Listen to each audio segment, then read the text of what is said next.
Hello everyone, welcome to Talking Red. And Liverpool come out of the Champions League with 6 wins out of 6. Only just beating Girona 1-0 in their backyard. But they made hard work of it last night. Really hard work of it. A game they didn't probably expect it to have last night in terms of where Girona turned up, and Girona really give them what they got. As good as they got really last night, especially the first half. Girona pretty much dominated that first half. Getting clear-cut chances throughout. Danjuma missed a few. Asprey running rings around Liverpool. I've seen that before in the past, and he did it. He did it last night. It was a very good game, if I'm honest. If he was a neutral, it was a very good watch. I'm glad Liverpool got the win in the end. A penalty that can be seen as soft, if I'm very honest with you. I know I can see why it's given as a penalty, but in my personal opinion, I'd have been fuming if that was against me, if that makes sense. But I do see it as being given as I do see why it's been given as a penalty, but I don't think it was a penalty personally. But we'll take it. This is what we're doing. This is what we're doing most of the season, though. Actually, if we're being honest with ourselves, Liverpool have come through games mentality-wise rather than performance-wise. There's a few games where we played really bad, but we've somehow got a win out of it. Southampton's a game, Wolves, Palace, those three stand out massively. And last night was just an example of one of those where we just had to grind it out. Poor performance all around. I thought the best players standing out from last night was probably Alisson and Robbo. Alisson back to his best as I expected, and Robbo again stood out from the rest of them. And I'm glad to see Robbo do that because he's been not as good this year, and his downfall has started, unfortunately. But it's nice to see last night that Robbo did play well, and it's nice to see that because we know what he's capable of. We just need to see it a little bit more often this season now. I'm hoping this could be a little spark that I need to keep it more consistent now, and we get at least half of what Robbo we expect him to be for the rest of the season. But there's going to be some talking points in last night that it didn't all look good at all, and Arne Slot has called it out himself. Arne Slot's come out in the press conference and in the interviews after saying the standards isn't good enough. The standard that we set, especially the first half, wasn't good enough. And I absolutely love that. If I'm absolutely honest with you, I absolutely love Arne Slot calling out these standards because I wish the whole fan base had this standard, but they don't, unfortunately. But Arne Slot does, the players do, and that's all that matters for me. If they have the standards that we should have, and the players have the standards that we should have, then I'm absolutely fine with that because that's what we're saying on the pitch. The standards need to improve. I like how he calls it out. If we're being shit, we're being shit. If a player's being shit, we're being shit. And I like that honesty, and I like that not brutality, but truth. I just love truth and honesty. I don't like beating around the bush. I don't like protection when there's no need to protect someone. Like we've seen it over the past 24 hours where criticism turns into abuse, which there's no room for abuse at all, no matter what happens. Football's not that deep. Abusing players or abusing managers or abusing teams, it makes no sense whatsoever. I have a dislike for certain teams and things like that, but abuse and things like that. Like, for example, I'll criticise FSG, but I won't ever abuse them. I'll never call them names or anything like that. And I think there's lines that need to be not crossed. But criticism is absolutely fine. And I also don't like the people that can't criticise or have got people criticising because grow up a little bit. You know what I'm saying? Stop being so soft. You got to get criticised. Sometimes you learn from criticism. Sometimes criticism is there. It's there to be there for everyone. Everyone's got to be criticised at some point in their life. And if you feel like you can't be criticised or can't be on the end of criticism, then it's just not. You're just the wrong kind of person for me. If I'm honest, you've got to not take things to heart. Just move on with it and get on with it. But abuse, that's where the line draws. I'm calling out these fans that do abuse people and call people names and death threats. Like, we're going for death threats for players and stuff. But anyway, I'm coming off subject here, but I was trying to nip that in the bud straight away. We can criticise, but abuse, no go. So going into the game, the first half, Girona were much more quicker in transition. They were much more quicker in build-up play. And that showed with the chances they had. Aspria, like I said, running circles around us. Donovan Beat played very well, if I'm honest. They started Daley Blind back there, who controlled that defence quite well. I thought they defended really, really well, to be honest. And then Dan Juma had a few chances himself. I mean, so that chance where he took Gomez, I think it was Gomez and Soboslai, I want to say. He took them both on easily, but then scuffed the chance over the bar, over the stadium over there. But I think we got away with it. I think Alisson kept us in it quite a bit. There's a few saves that he made, that world-class save going into the top corner. Was very good. But I think the second half, then I think Arne Slot must have said, "Look, let's play like we need to play, and we're not playing like we can play." And in the second half, we saw much more control. We saw the control. We weren't amazing in the second half, but we got control of the match. We sort of controlled it off and on the ball, where we cut out their chances a little bit more. They still had chances, but not as clear cut as the first half, and not as often. Second half, we had much more of the ball. We were creating chances ourselves. We missed a few chances ourselves. And again, we got the penalty. For me, shouldn't have been a penalty. But I can see why it's given.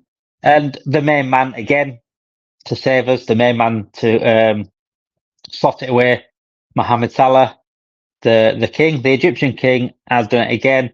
As always, continues to break records, continues to score goals, continues to save Liverpool. And we're still waiting on contracts to be sorted properly. But I'm going to go on to individual performances in a minute. But as a whole, overall team performance, not very good. Got the job done pretty much, and that I do like saying that quite often. But it shouldn't. That's the way it is this season at the moment.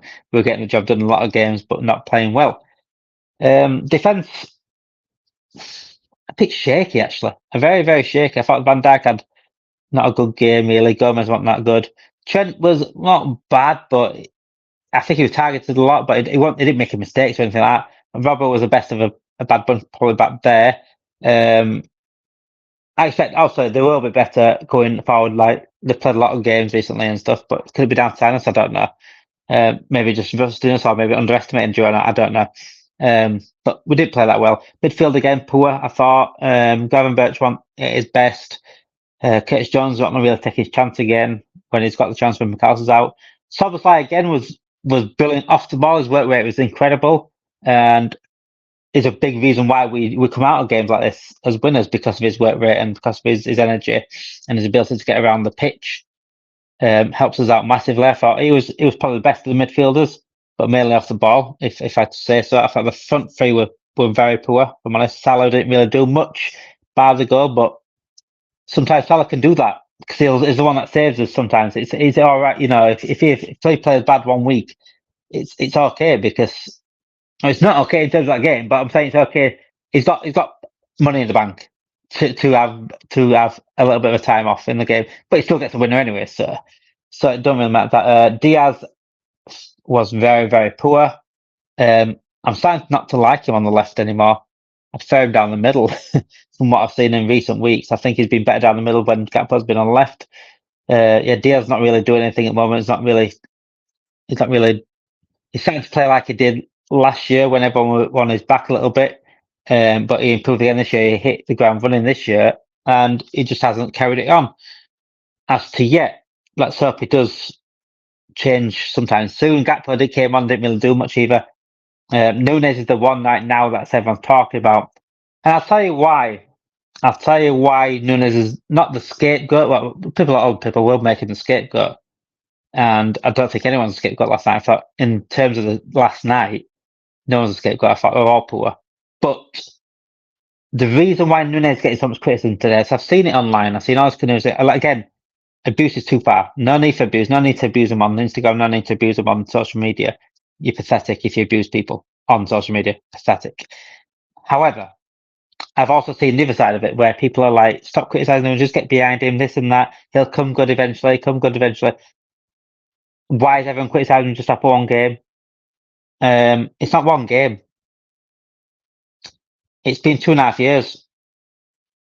It's been 2.5 years, and this fan base has been the most patient with Nunes I've ever seen this fan base be patient with. And it's probably the perfect fan base to be patient, because other fan bases do like kicking off quite quickly. But wow, have we been patient with Nunes? We've been so patient. And one thing I do have to say, the people that do defend him to the death, which is madness, defend him to the death, they're the ones making it worse for him because they're putting so much is this, is that, is this, is that. He's going to prove you all wrong. They're just wanting to be right at this point. So the comeback onto that is going to be as double. Like if you've got a fire burning, you've got to put probably the same amount of water or even more water onto it to stop it burning or to stop it completely. You got to put more water on than what there is fire to stop it. And what's happening is people are defending Nunes are the fire, and the people that are coming back at them need to feel like they have to go an extra level to shut them down because they've been so. I'm trying to make sense out of this. I'm trying to make sure that this criticism on him is valid and understand where they're coming from, where these people are protecting him. They're making it worse for him by when all they have to do is just be honest. It was shit. It was shit, and it has been shit. And the reason why people are losing his shit is because it's not just one game. It's a few games. It's 2.5 seasons worth. He can't come out and get 1 or 2 games where he scores a world or a couple of games, and then he forgets the rest of the games that he's been shit in. Yes, he gets his body about. Yes, by the way, he's one of the best. He's one of the best making run players in the world. His runs are incredible. Some of the runs that he gets into in his movement is incredible. One of the best in the world at that. However, finishing, composure, football IQ, his ability to pass around the box and to create something is fucking awful. It's awful. And we're accepting it. We're accepting that mediocrity. And this is why you're seeing now today, like James Pearce came out today and saying that Liverpool are looking at a number 9 now. Slot won't accept this. He might have to accept it because he don't realise the ownership we've got because they don't back him as much as we can. I mean, Klopp had to keep players that he didn't want to keep at times, but had to keep them for numbers. Could that be the same with Nunes? I think Slot will probably run out of patience with Nunes and want him gone, but because the ownership won't back him, he'll have to keep him, which is a shame because we need to be brutal with these players. And there's still a slight little tiny bit of part of me like I still want Nunes to come good, and that's just me being a Liverpool fan more than most things. And I don't want to fully go in on that someone else. But you know what I'm saying? We've got to be honest. We've got to be absolutely honest. And this is what I like honest people. I don't like gaslighters. I don't like narcissists. I don't like people that push narratives. I don't like people that push agendas. And that's what we're seeing on Nunes now. We're seeing people pushing agendas and narratives to protect him. Like I saw a tweet today, like his physical stats. Like what the fuck are we looking at here? Fucking footballer or fucking 100-meter sprinter. You know what I'm saying? We're in the wrong spot. You're talking about the wrong spot. So if we're just going to look at his physical stats, how he can sprint and how he can get his body around, that's the wrong spot. He might as well play rugby. He's going to do that. Yes, you need to be physical and things like that, but you've got to first and foremost be a fucking footballer, not an athlete. Michael Owen actually said it absolutely spot on. When these days to be a footballer for the top club, you don't need to be a footballer. You just need to be an athlete. And that's what Nunes is. He's playing for one of the biggest clubs in the world. And he can't, as a striker, he can't finish, which is mad. But on times he can finish. But everyone can finish a good shot at some point in their life. Amateurs can do it. What the elite and what the people that should play for the people at Liverpool and Man United and these top teams, Real Madrid, Barcelona, these strikers need to be elite strikers. He's not even world class striker. Never mind elite. He's not even. I went through it earlier with the people in our chat, in our Talking Reds chat, and I said, look at every striker in the Premier League. He's not better than one of them. In terms of all the teams, went through it all. Possibly Adam Armstrong he might fight out for, and Højlund. Even Højlund does better in terms of the striker. He links up better and he scores goals. And yes, Nunes has shown it at times. but that's not enough just at times. And when we have a strike at this level, and I also thought, oh no, this pissed me off the most. This pissed me off the most.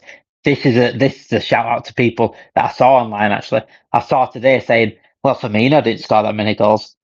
Fuck you, fuck you. How dare you compare him to Firmino? How dare you? If you think because Firmino didn't score goals and Nunes can get away with it, they're completely different players. Completely different players. Firmino didn't score many goals. He wasn't clinical, but he was the fucking system. He was the system. He was the one that created everything. And I said it before. And if you're not going to score goals, you need to be a Firmino. And Nunes is no Firmino. Let's get that straight. And if you believe that statement, well, Firmino didn't score goals, so Nunes is all right. He's doing what Firmino did. Then football is not for you. Football is not for you. I swear. Go watch Tiddlywinks or something. Tiddlywinks, snail racing, something else. Not football, because football is not for you. If you're comparing Nunes to Firmino, don't you dare! But you dare. I want Nunes to come good, but okay, now do not. This is what I'm saying about people put him on a pedestal that he shouldn't be on. Why is he in the conversation with Firmino? You're making that. And I said it to Cecil. I said it to Cecil from AFTV about Saka and about Arsenal. I said some Arsenal fans put their team or their manager or their players on a pedestal. Like they'll say Saka's like it's just as good as Salah, or they'll say Arteta's just as good as Klopp. So the comeback on that from rivals is going to be just as big as that to impact it, the fire and the water, the scenario. And that's what's happening with Nunes because the protection's so big. The attack from this side is going to be just as big or bigger. And the attack's too much, right? Where he gets abuse, but it doesn't need to be abuse. But the protection's too big. But there's a middle ground. Come together. He's been shit. We don't stand for this. We don't stand for these standards at this club. But we're giving chance after chance after chance of chance. But we don't abuse. Simple as that. We don't abuse. We criticise and we move on. And we'll see if he can improve. And people that said also that Klopp's system held him back. Klopp's system doesn't make him miss one-on-ones every 2 seconds. Nothing to do with Klopp's system. Oh, it's not system, I'll get the best out of him. Tiddlywinks and snow racing may be a sport that you might need to keep, like you need to take up and watching. Tiddlywinks championships. Google it. But other than that, yeah, I do want Nunes to do better. I do want Nunes to be better. I don't want to criticise him. I want him to just say hit some form. And I don't also want him to score against Fulham and then everything else forgotten about, all the other games forgotten about. He needs to score against Fulham. But they don't have to be just goals. It's improve his whole game. His passing needs to be better. It needs to be more output. Certainly, as a striker, you've got to have output, especially for a club like us. I need better. I need better from Nunes. I'm hoping he does do better. I am. I don't want to fully give up on him, but people are losing their shit and people lose their patience. I said they would because we said this was going to happen. I hope he ignore the abuse, but listen to the criticism. That's what I hope he does. And I hope he uses that criticism as like just a little bit of motivation. Come on. And don't do like a Harry Maguire where he scores a goal and that starts to shush to everyone or like that. That's what Harry Maguire did, but he was rightly criticised, just like you are. I want him to bounce back from this. I want him to score against Fulham and then maybe score a nice little run of brilliant games. Don't score every single game, but brilliant performance in games and influencing the attack a little bit more as well as defence. That's what I want from Nunes. I would personally give Jayden Danns a run out, if I'm absolutely honest with you. I think he's absolutely clinical, Jayden Danns. So I would love to see Jayden Danns, but would Slot trust Jayden Danns? I don't know. I don't think Slot really trusts as many, and I don't think he trusts his squad as much. People wanted in rotation last night, but we didn't see it because he just doesn't trust certain players. He doesn't trust Ender. He doesn't trust Ender at all. I think he'd rather play Gravenberch with one leg than Hendo. And that's down at the end to our recruitment and our squad depth. Like he's looking around like Klopp did and saying, oh, I've got some injured players and I've got some players that are not good enough. That's what he's looking at. That's what Klopp did. This is why Klopp didn't make much changes much rotation. That's why Klopp had favourites and too loyal. We'll see from Slot. And Slot's not loyal. He'll drop you if he feels that he needs to be dropped. But if he feels the people behind aren't good enough, then he can't really do much. We're going to see anyway. A win's a win. I've had a little bit of rant on this, but it don't feel like we've run because I've had a little bit of rant. But I need to get a bit out of my system because I don't like abuse and I don't like too much defense of someone. I don't like it. I just like being real and being truthful with you guys at home. I hate anything else. I like just being in between and say, look, we can criticize him and we can also praise him. That's what it should be. That's how life should be. But there we go. But 1-0. Who was your man of match? Get it in the comments. Robert or Allison for me. I think the club gave it Allison. I think it were TNT.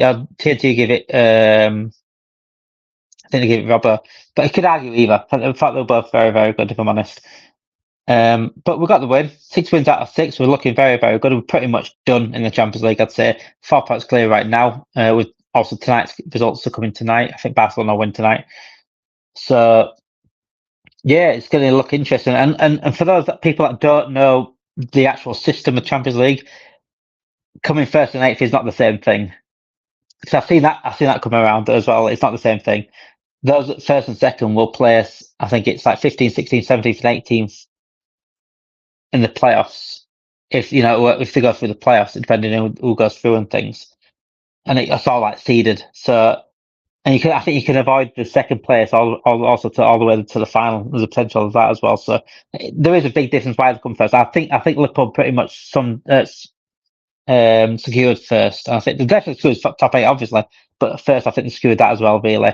We've got Lille and PSV left, which is 2 very, very winnable games and should get it done. Hopefully, we can rest players in the last game and do have a little bit of rest and just give Endo a run out. Slot just to rest Gravenberch more than anything. And then in January, we need to go get a DM for me and some squad depth. We definitely need. And if you can go get a striker, but that not with ownership. And I don't think we'll get anyone with ownership, if I'm honest. But that's what we need to do. We need to go in January and strengthen a little bit and really push this title and push this Champions League. So we've got a perfect opportunity to do both, if I'm honest. Thank you everyone for watching. 1-0 to the Reds, and it's looking fucking good under Arne Slot. We're doing this to improve the performance going forward. Hopefully it starts against Fulham at the weekend. Thank you everyone, Reds. Make sure you like this video, subscribe to the channel, get notification bells on. Content out every single day. Thank you everyone for watching, and